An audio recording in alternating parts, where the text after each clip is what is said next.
Dear all, welcome to the class of International Economics. Up to now, we have covered several aspects and also concepts related to exchange rate, like exchange rate depreciation, appreciation, and different systems of exchange rates. So now there is an important question: what determines exchange rates? So in the last class also we have said some examples like $1 is equal to 73 rupees. How it is fixed? Who determines this? What are the factors which determines this exchange rate? So in this picture itself, you can see that it is a balancing process of several factors. So what are these factors? So today we are discussing these factors, and also we are discussing theories of exchange rate determination.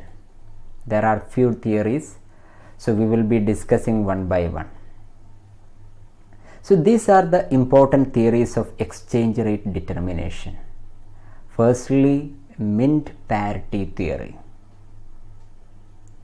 It is a theory related to gold standard. Secondly, purchasing power parity theory, or PPP theory in simple words we can say. Purchasing power parity theory. Thirdly, balance of payment, or BOP theory. Then there are two other approaches also, like monetary approach or monetary theory. Then finally the portfolio balance approach. So these all are the theories which explain how the exchange rate is determined. Okay, firstly, if we are talking about mint parity theory, it is a theory which deals with the exchange rate determination under gold standard. In the last video also we have just mentioned what is gold standard, and it was there from 1870 to 1914 up to First World War. Then that system was collapsed. I mean, you should just understand that it is the period of fixed exchange rate regime. Okay, so in this period the exchange rate was determined according to mint parity theory. Okay, so under the gold standard, exchange rate are fixed. Okay, since each national currency is convertible in gold at a fixed rate, so all the currencies were connected with a certain amount of gold. So its value, one currency's value, was determined according to this certain amount of gold.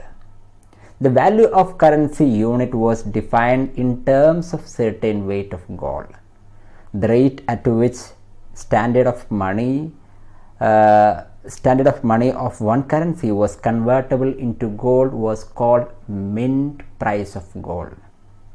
So the rate at which one currency is convertible to gold, that rate is called mint price of gold. So each currency will have a mint price. It means that how much amount of gold can buy with that currency. If we have 100 rupees, how much gold can buy with that money? So according to that, the price of or the value of that currency is determined. If India and USA were in the gold standard, and 10 rupees and $1 can exchange for the same amount of gold, 10 rupees and $1 can buy same amount of gold, then we can say that $1 is equal to 10 rupees. So this is the basic principle of mint parity. So if with a certain amount of two currencies, if we can buy the same amount of gold, then we can say that currency's value is equal. Here $1 and 10 rupees, with using these two currencies, we can buy same amount of gold. Then we can say that $1 is equal to 10 rupees. So ultimately So the gold determine the exchange rate, gold determine the value of one currency, and it determines the exchange rate. So this is the theory of mint parity, and it was existed in the gold standard period, but now it has no much relevance because all the currencies are not directly connected with the gold now.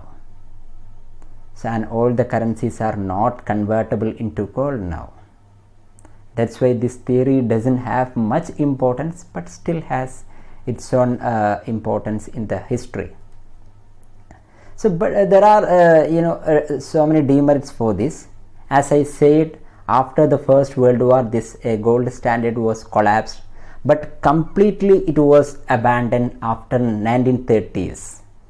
Okay, so now it is unrealistic to analyze the exchange rate in terms of this mint parities or gold standard.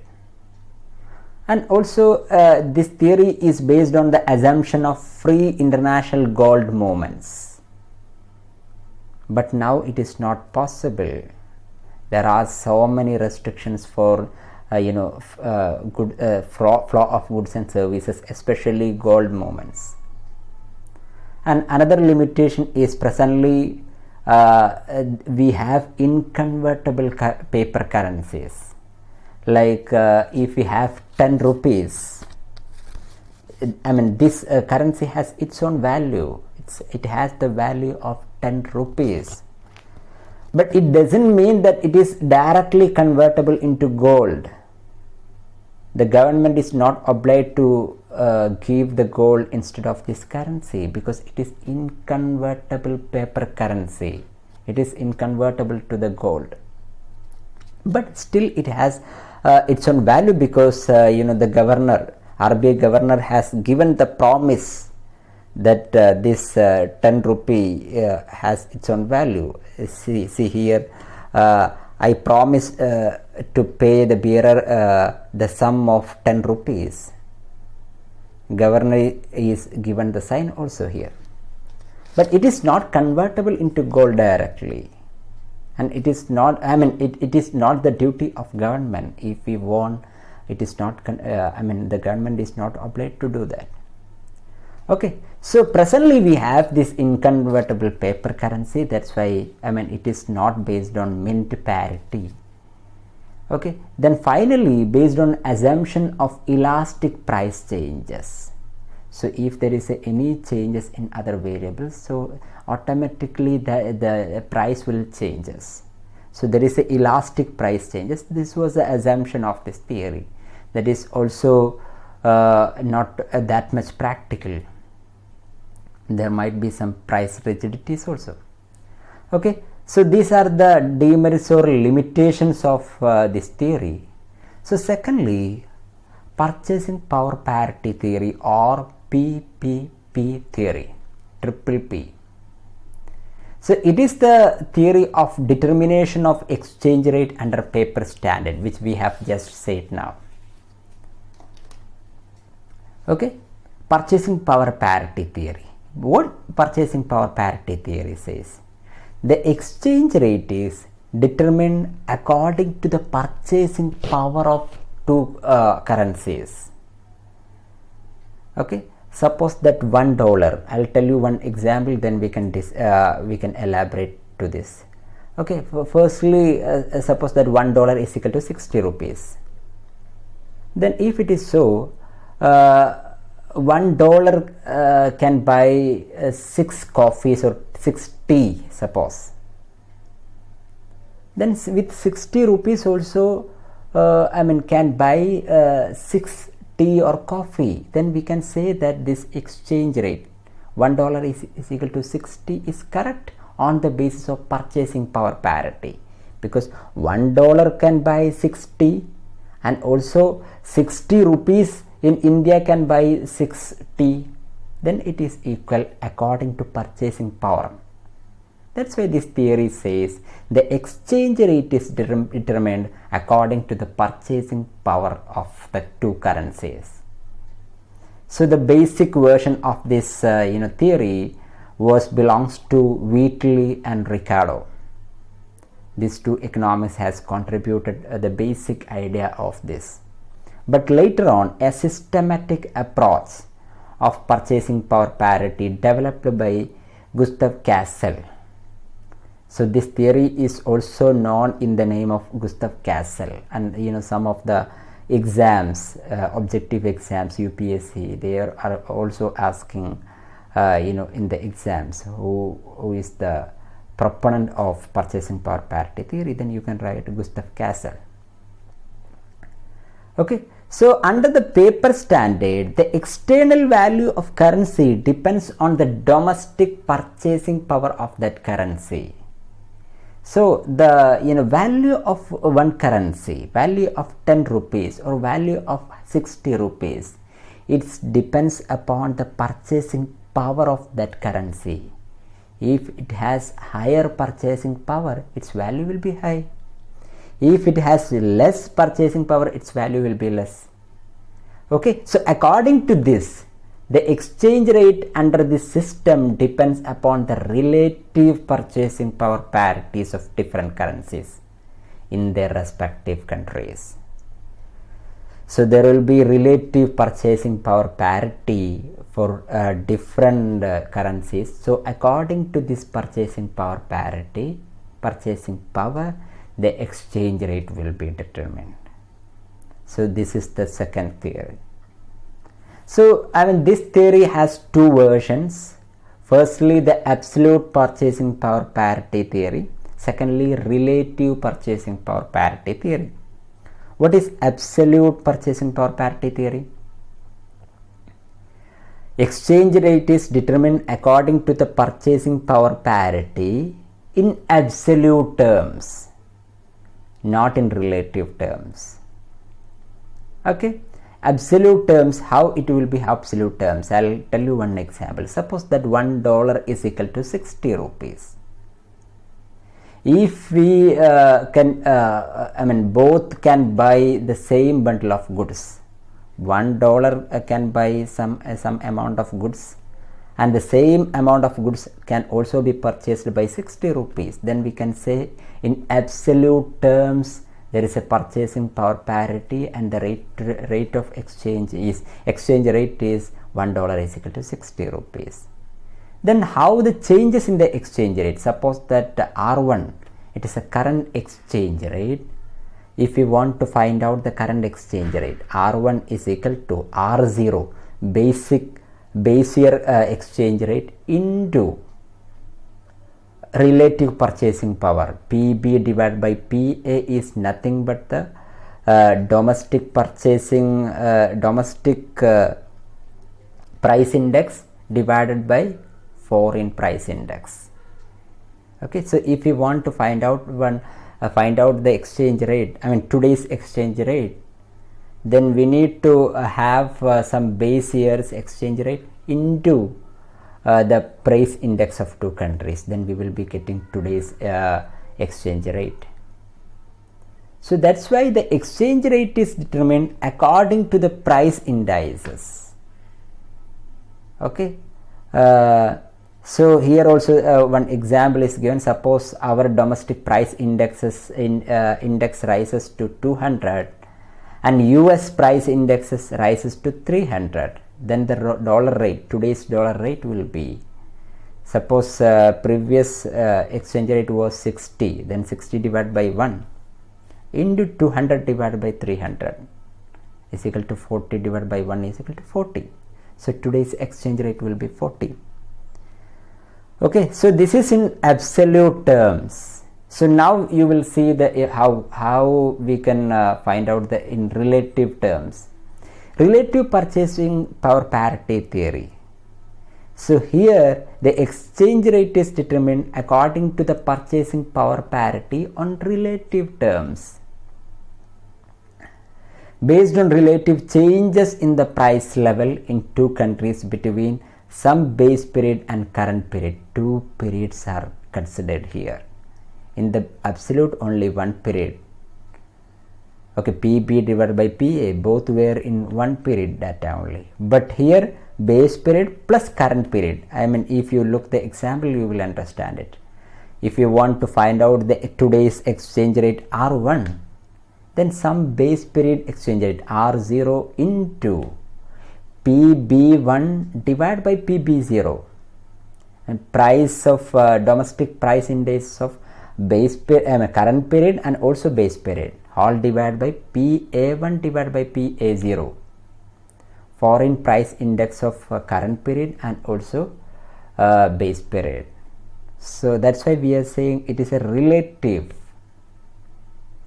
Here also one example is given. Suppose that exchange rate before it was 64, then 180 divided by 100, all divided by 160 divided by 100, then the exchange rate is 72. So it is considered two period there, base period plus current period. So this is the difference between absolute purchasing power parity theory and also relative purchasing power parity theory. I mean, this theory holds, it has due importance in the determination of exchange rates, because this is also several people have worked on this, and but still there are some limitations or demerits for purchasing power parity theory. Okay, firstly, it assumes direct functional relationship between exchange rate and purchasing power. So here the most important factor is purchasing power, and also it says that there is a direct relationship. Okay, and direct functional relationship. It is an assumption, and it may be wrong also. So this is the first limitation. Secondly, it is based on traded commodities than the general price level. When we are taking two price indices, generally it is taken on the basis of traded commodities, not the general price level. Okay, this is another limitation. Thirdly, it totally neglects the capital account, only considering current account. There are two accounts, current account and capital account. We will be discussing in the next few videos. So this theory completely avoids or neglects the capital account. Then there is a pre-assumption of balance of payment equilibrium. So the theory always says that in the first case there is a balance of payment equilibrium. Then how the changes is occurring, that is the only focus of this theory, because we have seen that there is a R0, it is determined. Then how the changes will happen in the future, that was the question. So there is a pre-assumption of balance of payment equilibrium before. Okay, so what will happen if there is a surplus or a deficit in balance of payment? This theory doesn't explain that. Then next is neglect of demand and supply forces. I mean, the exchange rate might be determined according to the demand and supply forces. There might be variations in demand, there might be variations in supply, but these all factors are neglected here. Finally, empirical studies proved no existence of law of one price. A law of one price means the product will be, the price of the product will be same in all the countries according to the exchange rate. Okay, so this is law of one price, and empirical study proved that there is no much evidence for law of one price. But several people have worked on this purchasing power parity, and they have proved that there is a mixed result. Some people could prove this purchasing power parity theory, but some people negated this purchasing power parity theory, and they said that there is no much practical relevance for this theory. So there is a controversy always. So this is also another limitations of purchasing power parity theory. Lastly, the third one, we are going to the balance of payment theory. Okay, what is balance of payment theory says? According to the balance of payment, what is the balance of payment? It is a total financial accounts or total transaction of two countries, debit and credit. So we will explain it in the next module. So according to this theory, R or exchange rate is determined according to the balance of payment position of a country. Whether the country has surplus in balance of payment or they have deficit. So according to that only the exchange rate will be determined. So this is the base of this theory or core idea of this theory. So according to this theory, the exchange rate are determined by the market forces, demand for and supply of the foreign exchange.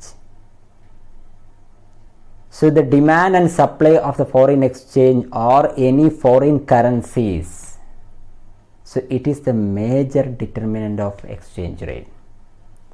So as we have explained in the last video, the demand for foreign exchange or demand for dollar, from where it comes? Demand for dollar or demand for foreign exchange arises from credit items like from debit items like import. If you are importing some items from US, if you are buying some product from US, we need dollars. So it is a demand for dollar. It is a derived demand, we said in the last video. Okay, so if we want to import some items, we want dollars, so there is a demand for dollars. So that is a demand for foreign exchange. So for demand for foreign exchanges arises from debit items, but supply of foreign exchange arises from credit items. Credit items means example, for example, like export. If we are exporting some items, we will be getting dollars.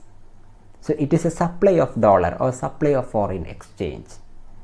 So in the last video we said that the supply curve will be upward shift and the demand curve will be downward shift, and the equilibrium rate of exchange or exchange rate will be determined at the determination of demand and supply. So the exchange rate is determined according to the balance of payment position. How? Suppose that there is an excess demand for foreign exchange. There is an excess demand for dollars due to BOP deficit. If you are importing more, then only there will be excess demand. If you are importing more than exports, then we want more dollars. The demand for dollar is more. So if that is a situation, it leads to the appreciation of foreign currency. Why? Because it has more demand. If some product has more demand, its value will go up, so it will appreciate. But if the foreign currency is appreciating, automatically our domestic currency will depreciate. Suppose that exchange rate is 60 rupees. Okay, in the picture also you can see that A1 B1, that is a excess demand. Now our exchange rate is 60 rupees. There is a high demand for dollars. What will happen? The exchange rate will go up from 60 to 70. Then what is happening for our currency? Our currency is depreciating, value is coming down. That's why 60, from 60 we have moved to 70. But what about the dollar? Dollar is appreciating, because before we were giving 60 rupees, but now if you want to get $1, we need to give 70 rupees. So their currency's value is getting high. Okay, so the exchange rate is determined according to the balance of payment position. So if there is a deficit, it will lead to the appreciation of foreign currency and depreciation of domestic currency. And if there is an excess supply of foreign currency, like in the in the graph you can see that A2B2, it is an excess supply for a foreign currency due to BOP surplus. We are exporting more and we are getting more dollars. So that dollar is excess supply is there. Then what will happen? It will lead to the opposite effect, depreciation of foreign currency, because its supply is huge, so its value will come down. So before we were giving suppose 60 rupees, but now we are not we may not be able to, or we are not ready to give 60 rupees for $1. We will be coming down to 50. That's why the exchange rate will come down from P to P. Okay, so if there is an excess supply of foreign currency, its value will come down, and the foreign the exchange rate also will come down. Okay, so what will happen? It will lead to the depreciation of foreign currency and appreciation of our currency. If it coming from 60 to 50, what is happening for our currency? Our currency is appreciating. So here also, excess supply or the balance of payment surplus leads to the depreciation of foreign currency and appreciation of domestic currency. That's why we said that the exchange rate is determined according to the balance of payment position. And after this, the equilibrium rate is determined when there is neither a BOP deficit nor surplus. So the exchange rate is determined according to the balance of payment situation. So this is the idea of this theory. So this, even though this theory holds very strong and it has its own importance, but still there are some demerits also for this theory, because here the major assumption is assumption of perfect competition, because everything is determined according to the market forces. So the theory assumes a perfect competition, which is rare in the practical situation. Secondly, not considering the price level. In the purchasing power parity, the price level was very important, but here the price level is completely negated or neglected. Thirdly, neglecting the basic value of currency. So here there is no any word, or this theory didn't touch how the value of one currency is determined at the first level.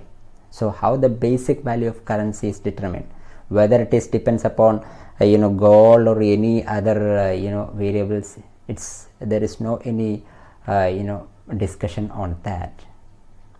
Then fourthly, truism, the theory assuming that always there is a balance.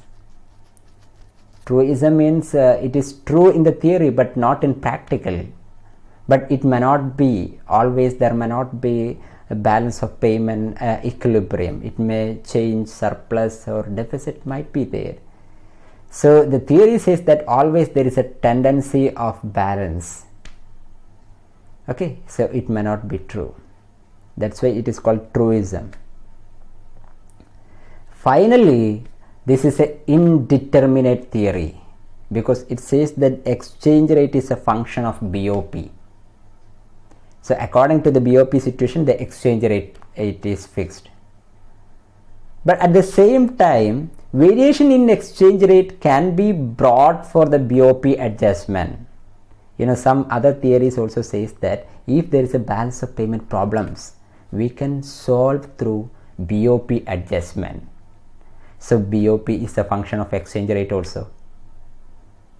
Okay, so in one sense it says that the exchange rate is the function of BOP. In another way, we know that the BOP is the function of exchange rate. So how one will be the function of another one, and another variable is also the function of the first one. So it is it is not possible. That's why this is an indeterminate theory. It is not determined properly. Okay, so these are the demerits of exchange rate, the determination as per this balance of payment theory. So you can refer Ranan Verma will be fine. So Salvatore also some of the part is discussed. Thank you very much for listening to this class. Hope we can see in the next class. Thank you.